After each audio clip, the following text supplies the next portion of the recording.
जय हिंद। आज का हमारा प्रसंग है करुणा। करुणा हर इंसान के अंदर होती है। जब भी आप किसी की सहायता करना चाहते हैं तो समझ लीजिए कि आपके अंदर करुणा है। लेकिन आप कभी कभी अवसर भी आता है कि आप किसी की सहायता करें या मदद करें, लेकिन आप उससे चूक जाते हैं। अब इसका कारण क्या है?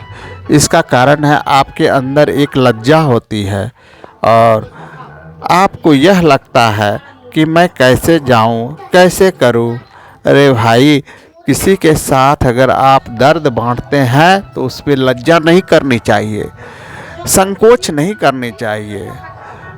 आपको सबसे पहले एक मानवता का फर्ज पूरा करना चाहिए। एक मानव होने के नाते अपना फर्ज पूरा करते हुए आपको उसके दुख में शरीक होना चाहिए। जब आप दूसरे के दुख को अपने दुख के समान समझेंगे तो समझिए आपके अंदर करुणा आ गई। प्रभु श्री राम दया और करुणा के सागर थे। हम लोगों के अंदर उन्हीं का एक अंश है करुणा, और यही करुणा हम लोगों को दूसरे की मदद या दूसरे की पीड़ा को समझने में मदद करता है। बजरंगबली हनुमान प्रभु श्री राम के भक्त बने, इसका कारण यही था कि वो प्रभु श्री राम के इस गुण से बहुत प्रभावित थे। करुणा से इतने प्रभावित थे कि उनको लगने लगा कि संसार में प्रभु श्री राम के जैसा अपार करुणा वाला कहीं नहीं है।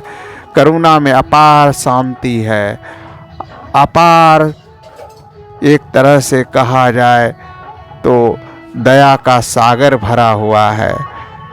दया एक धर्म है, करुणा एक कर्म है। हमें हमेशा इस बात का ध्यान रखना चाहिए कि हम अगर करुणामय हो जाएंगे तो प्रभु श्री राम के भक्त हम स्वयं बन जाएंगे। और प्रभु श्री राम का दूसरा नाम करुणा है, अर्थात दया करुणा के सागर प्रभु श्री राम हैं। तो हम लोगों को चाहिए कि अगर हम लोग प्रभु श्री राम के भक्त हैं और हम लोग अपने आप को भक्त समझते हैं या बनने का प्रयास करते हैं, तो सबसे पहले दूसरे की पीड़ा को अपनी पीड़ा के रूप में समझे, तो निश्चित ही हमारे अंदर दया और करुणा स्वयं आ जाएगी। केवल राम राम जपने से हम राम के भक्त नहीं कहलाएंगे। राम के भक्त कहलाने के लिए दूसरे की पीड़ा को हमें समझना होगा।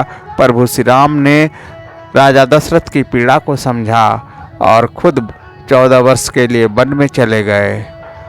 उन्होंने सुग्रीव की पीड़ा को समझा